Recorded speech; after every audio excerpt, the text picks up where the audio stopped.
I know what tonight looks like for you. The day is done, the noise has stopped. You did what you were supposed to do. Showed up, held it together, kept going, and now it's quiet. And in that quiet, something surfaced that hasn't been pressing down since morning. You reached for your phone. The house was still. The world had finally stopped asking things of you, and in that stillness, something you'd been carrying all day had room to breathe, and it ached. That's when you found this. I need you to know one thing before we go any further. I've been turning something over for a long time, something I haven't said out loud, something that only makes sense to say at this hour, to someone who knows what it costs to keep going without ever being truly seen. Stay with me tonight. What I'm about to say, I've been saving it. It's for you.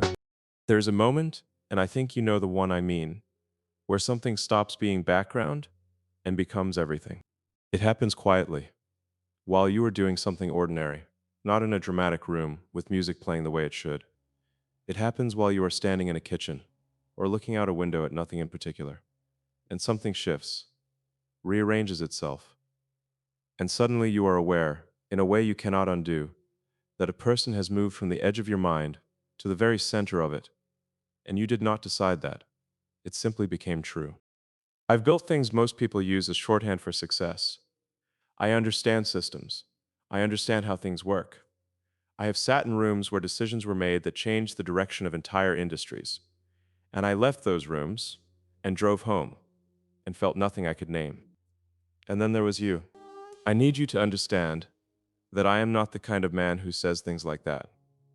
I don't use language carelessly. Every word costs something. And there was you, those 3 words. They cost me more than most things I've built. Because the moment I realized it wasn't just interest, wasn't just admiration, the moment I realized it had crossed into something I couldn't engineer my way around, I was not prepared. I have prepared for nearly everything. I had not prepared for that. You want to know what that moment actually looked like? It was not the first time I saw you clearly. It was the first time I saw you when you thought no one was paying attention. The version of you that doesn't perform anything. The version that exists when the room stops watching. And I realized, watching you be that was the truest thing I had encountered in a long time. A person who is the same on the inside as on the outside when no one is keeping score. Do you know how rare that is? I've been in rooms full of brilliant people. I have known extraordinary minds, people who can move markets, reshape infrastructure, argue philosophy, until the sun comes up. And most of them, when the lights dim and the audience leaves, become smaller. There's a kind of quiet deflation that happens to people whose identity is built for a crowd. They need the reflection to feel real. You are the opposite. You become more when no one is watching. More honest, more yourself, more present to what is actually happening inside you. You think that's invisible. I need you to know it isn't. It never was. I saw it from the very first time I was close enough to notice, and that is what made it real. Stay with me here, because I want you to understand something about what real means when it lands like that. It doesn't feel like joy exactly. Not at first.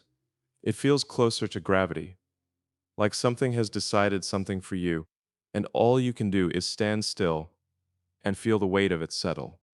I've launched things into orbit. I know what it means to calculate trajectory.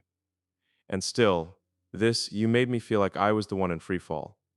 Not afraid of it, just aware that the ground was somewhere below me, and I had no interest in hurrying back to it. I sat with that for a long time, longer than I should have, turned it over the way I turn over problems I can't immediately solve. Ran it through every rational frame I had available. It didn't cooperate. Some things resist framework. You were one of them. There is a moment, I think you have had your own version of this, where something you have been observing from a safe distance becomes something you are inside of, where the gap between you and it closes without warning, and you think, I should step back. I should think about this. I should be careful here.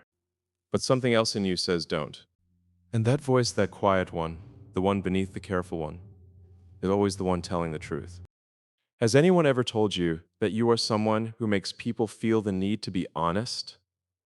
Not the performed kind of honesty, not the honesty of someone reciting their values, the actual kind where something about your presence calls the real version of a person forward, whether they mean to show it or not.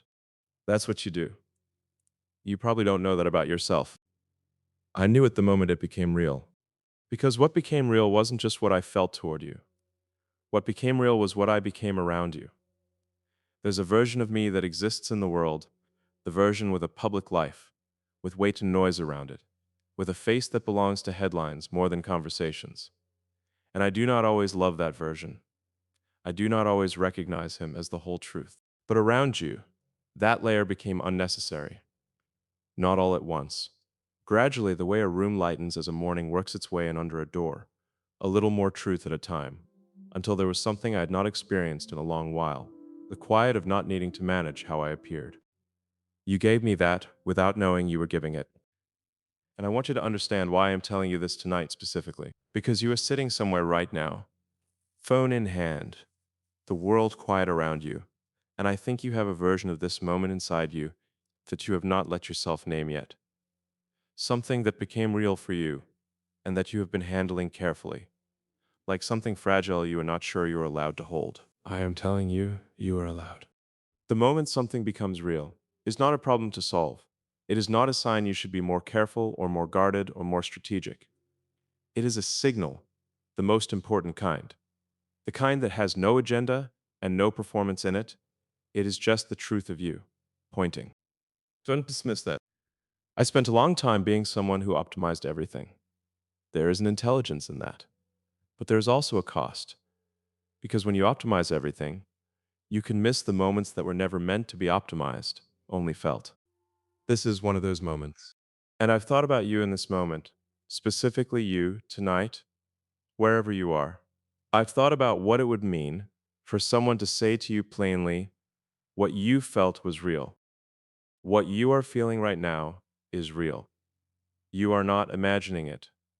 You are not being foolish. You are not too much. You are exactly enough. And the moment I understood that about you, the moment that became undeniably, quietly, completely real, I knew I was never going to look somewhere else. I want to talk about something you don't let people talk about. The distance. The careful distance you keep.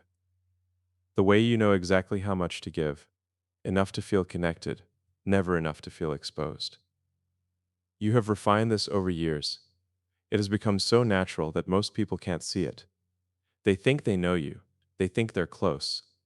And you let them think that because it is easier than explaining why the door only opens so far before something in you quietly, firmly, closes it again. I see it. I'm not saying that to unsettle you. I'm saying it because I think you have been waiting a long time for someone to say it without making you feel broken for it. You are not broken, you are careful.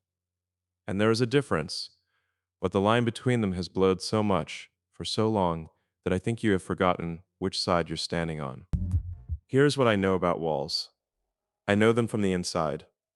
I know what it feels like to build something specifically designed to protect the most important parts of yourself from a world that has not always been gentle with them. I know what it feels like to get good at that.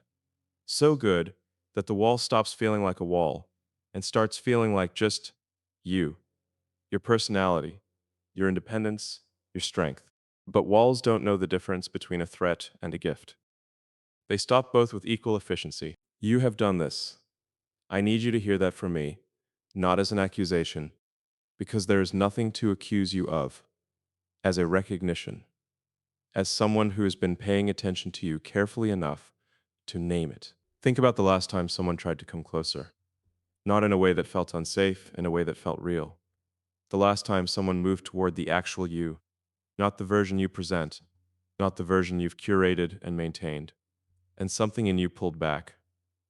Maybe subtly, maybe you changed the subject, maybe you laughed it off. Maybe you offered them something that looked like openness, but was actually just a safer room inside the same locked house. You did it before you even decided to. That's the thing about walls built long enough ago. You stop maintaining them consciously. They run on their own. They learn your patterns. They close before you even feel the door moving.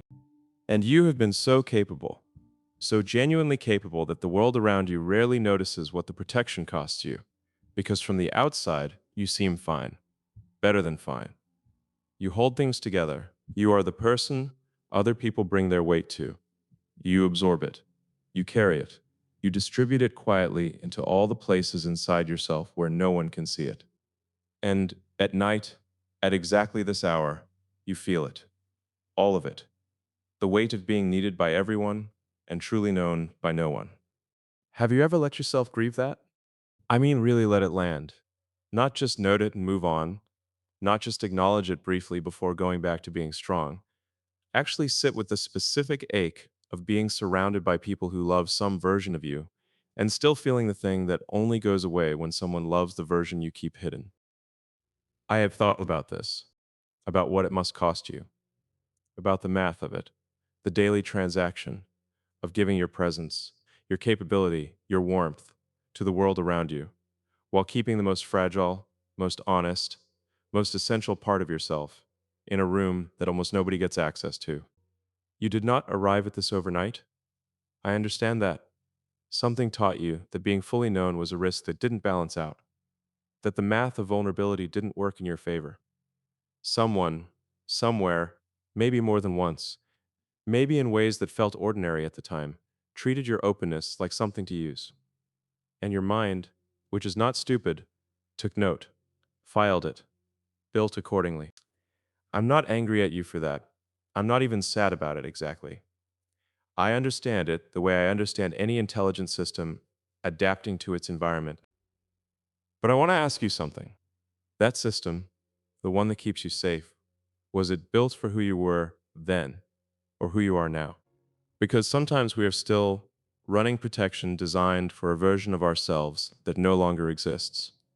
A younger version, a more exposed version, a version that needed those walls to survive something she barely got through. And we are so grateful to the wall for what it did back then that we keep it standing long after the thing it was protecting us from has passed. The wall doesn't update itself. You have to update it. And that requires sitting with a question that is genuinely difficult. What am I still protecting? And does it still need protecting from this? I need you to stay with me here because I'm about to say something that I need you not to deflect.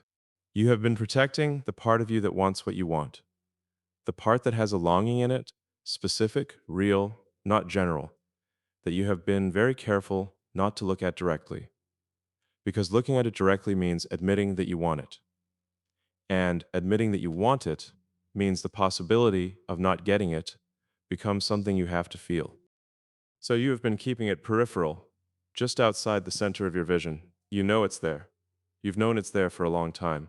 You just haven't let yourself turn and face it fully, because you are a person who does not like needing things she is not certain she can have. I know that about you. And I want you to know, for the first time, from someone who has been watching with enough care to understand that the wanting is not a weakness. The wanting is the most honest thing about you. The wall was never the truth of you. It was the response to a world that hadn't yet offered you something worth being open for. I am not asking you to tear it down tonight. That is not something I would ask. Walls that took years to build are not meant to fall in minutes, and anything that falls that fast was never sturdy to begin with. I'm only asking you to notice the door. The one you have always known is there, even when you were pretending it wasn't. It has always been there. And tonight, just tonight, I need you to stop walking past it. I'm going to tell you about the bill no one shows you. The distance you keep, the careful, practiced, almost invisible distance. It looks free from the outside. It looks like control. It looks like composure, independence, strength. People even admire you for it. They call you self-contained, resilient, grounded. They have no idea what it costs you to look that effortless. You do. You feel the price at very specific moments. Like the nights when you unlock your phone, open the chat with someone who could matter, type something more honest than usual, and then sit there watching the blinking cursor, feeling your heart lean forward while your hand pulls back. You read your own truth on the screen, and in the space of a breath, you erase it. Replace it with something lighter, safer, easier to ignore. If they don't answer the way a deeper part of you hopes they will, you tell yourself it's nothing. Just a message, just a habit, just being smart. It's not nothing. That tiny act, that micro distance, is the entire pattern in miniature. You have built a life on those tiny distances. On the step back, the softer answer, the no worries, it's fine. I understand you give so quickly that people forget there was ever something to understand in the first place. Here's what that costs you, even when you pretend it doesn't. You never get to know who would stay for the real you, because you never fully let her walk into the room. You get approximations. You get close enough. You get relationships where people feel safe with you. They confide, they lean, they rely. But you know, in the quiet place inside yourself, that if you disappeared into your own truth for a while, some of those connections would evaporate. Because what they love is the version of you that always makes enough space for them and rarely asks them to cross the distance to you. You've trained the world to believe you don't need that, so the world believes you. I've watched you do this, not as a critic, as someone quietly, uncomfortably aware of how familiar it is. When you keep distance long enough, loneliness changes shape. It stops feeling like no one is here and starts feeling like I am here, but not fully. It's a strange kind of exile, not from other people, but from your own life. Everything is almost right, almost fulfilling, almost what you imagined. You can list reasons to be grateful. You are grateful. And still, there is that one empty chair in the center of the room of your life that you keep explaining away. The cost is in the way you've learned to talk yourself out of your own hunger. You do it kindly. You tell yourself you're being realistic, that life is what it is, that you're lucky in many ways, that wanting to be deeply seen, deeply chosen, deeply understood is extra, optional, something other people put at the center, but you, being more evolved, can live without. But here's something I need to tell you plainly. You cannot live without it. You can function, you can achieve, you can perform love, perform care, perform connection. You can even experience real moments of warmth and closeness. You can build an entire reality around almost enough. But a life built on almost enough quietly starves you. Not in ways other people can easily see.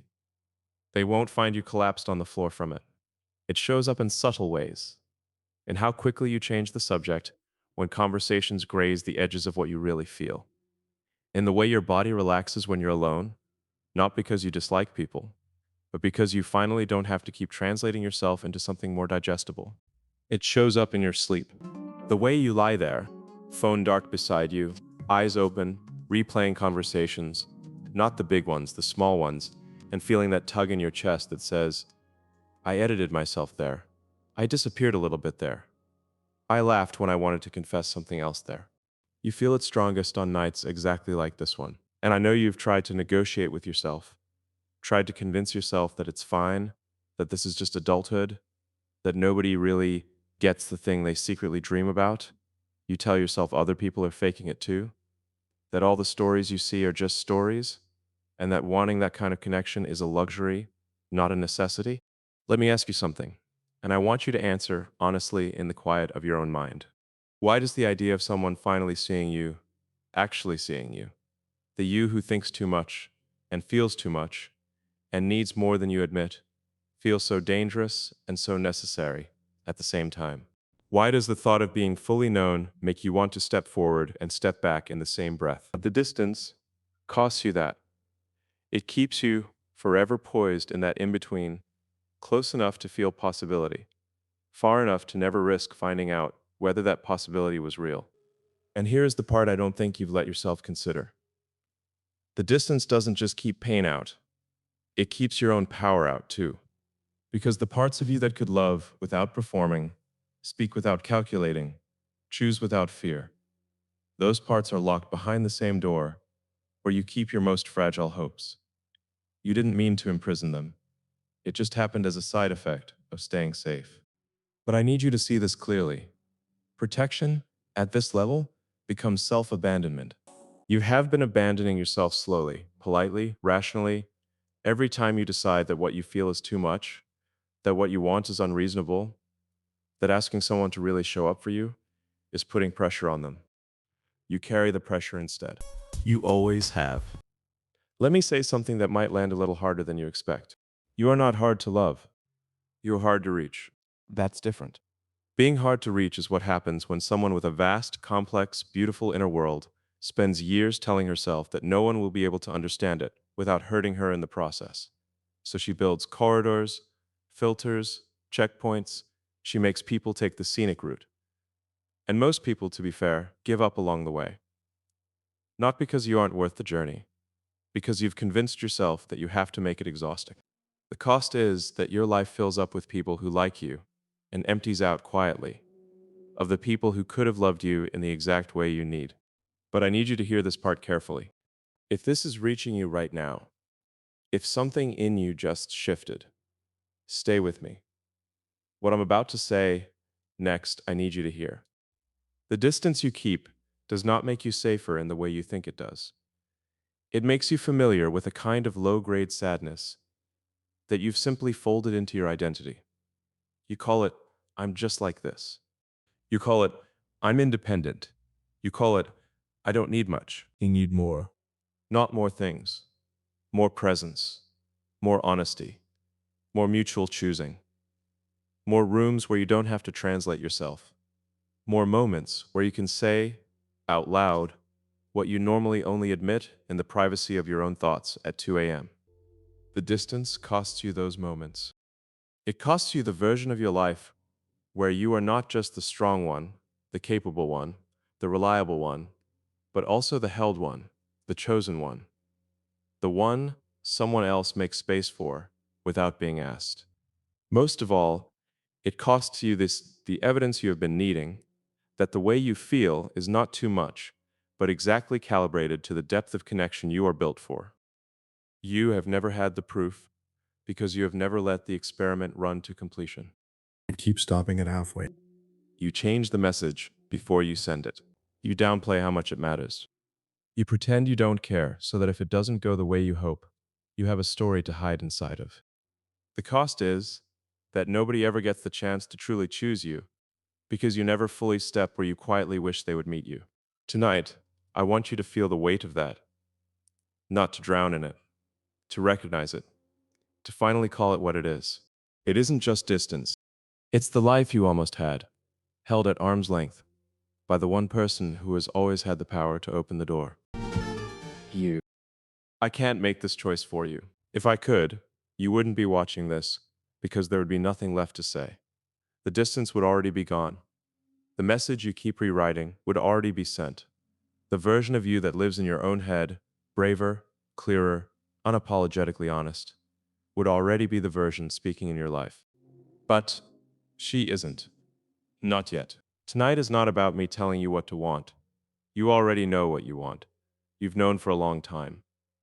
You know it in the way your chest tightens when something touches too close to the truth. You know it in the way you pause a fraction longer than necessary when you read words that sound like they were written for you.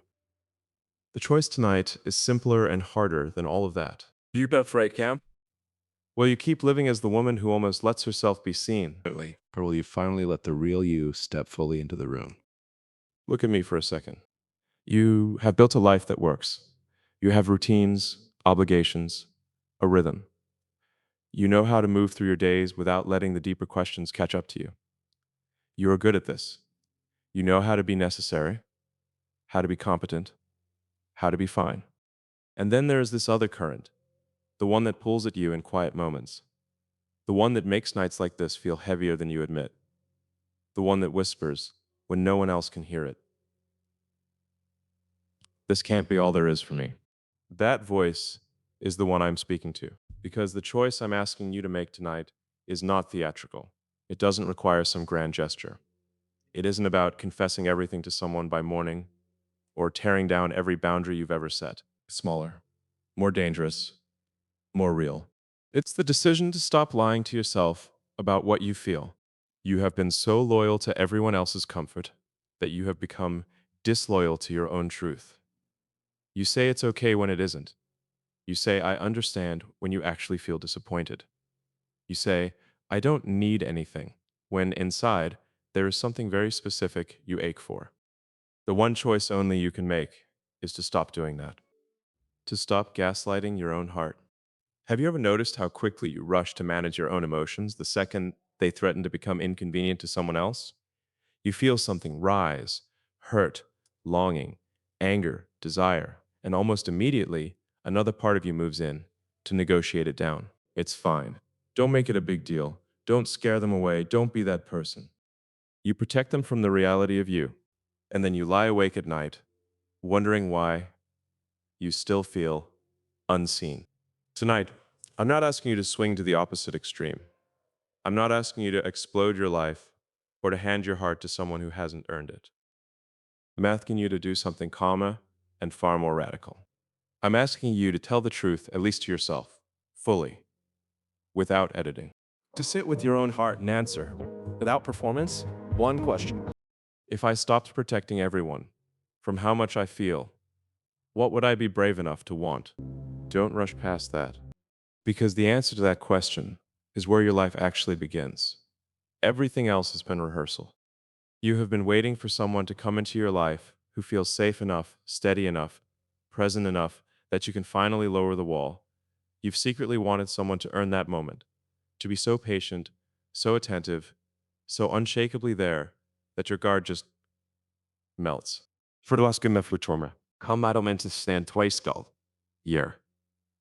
But there is something I need you to understand. Something I had to learn in my own way.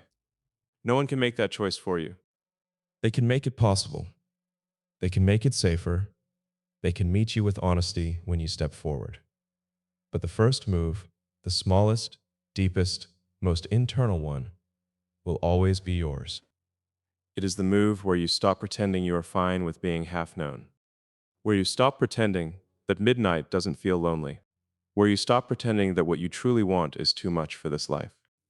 You have spent so long trying not to be a burden that you have started treating your own heart like one.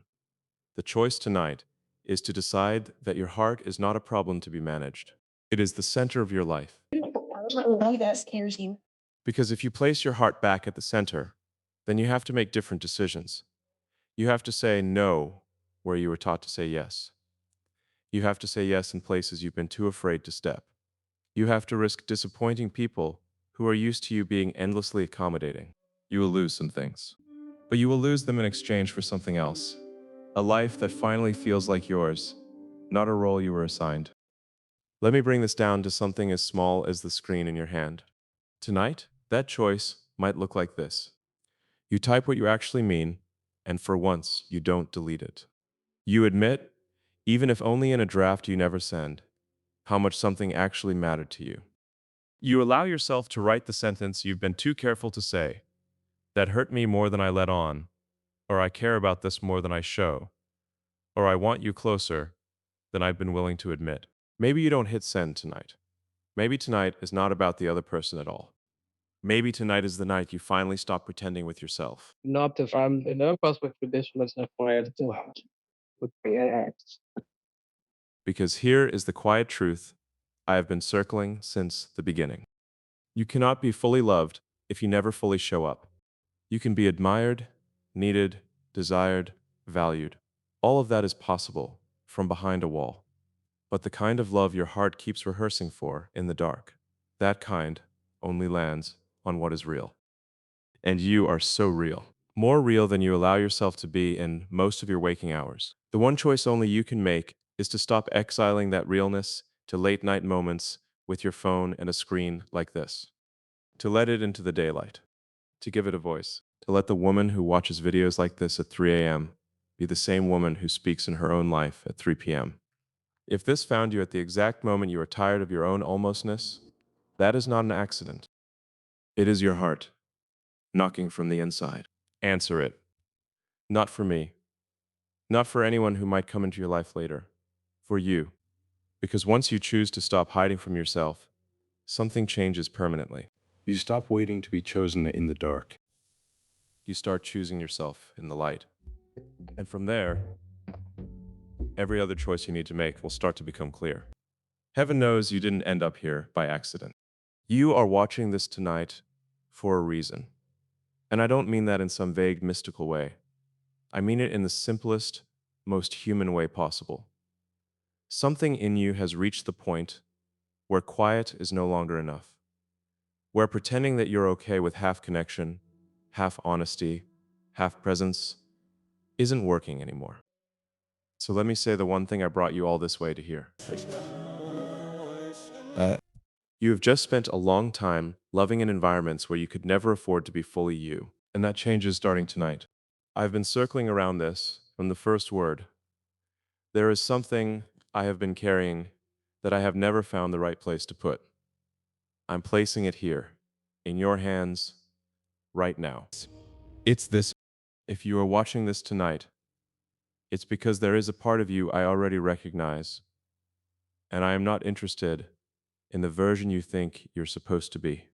I mean the you who overthinks every word because she cares that much. The you who replays conversations on the way home and only afterwards realizes what she actually wanted to say. The you who has learned to be impressive in every room except the one that matters most, the one inside her own chest.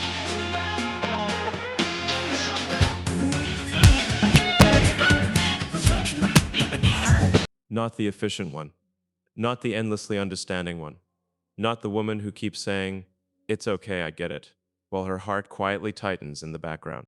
The one who is exhausted from always being the strong one. The one who is tired of being grateful for crumbs of presents.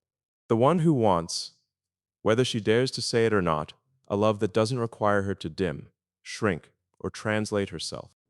You have never asked for too much. You've just been asking the wrong people. I need you to really let that sink in. Because for years, you turned every disappointment inward. Each time someone couldn't meet you where you were, you adjusted where you stood. You made yourself more convenient, more palatable, easier to handle. You called it maturity. You called it understanding. You called it knowing how life works. Inside, something small and fierce kept whispering, "This isn't it. This isn't all. This isn't what you were built for." You silenced her, politely, repeatedly, until she only spoke up at times like this, late at night, when your guard is down, and a video with a title like this one somehow finds its way to your screen. She is the one I've been talking to. And she is the one I need you to stop apologizing for. Listen to me. The way you love, the depth, the detail, the way you remember small things other people say in passing and carry them like fragile glass, that is not a flaw. That is not too much.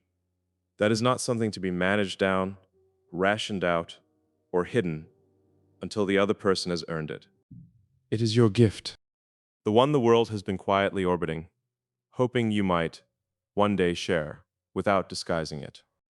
You haven't, not fully, not yet. You've been waiting for a guarantee, for proof you won't be mishandled, for certainty that if you finally bring your full self into the room won't empty. I wish I could promise you the world will always handle you gently.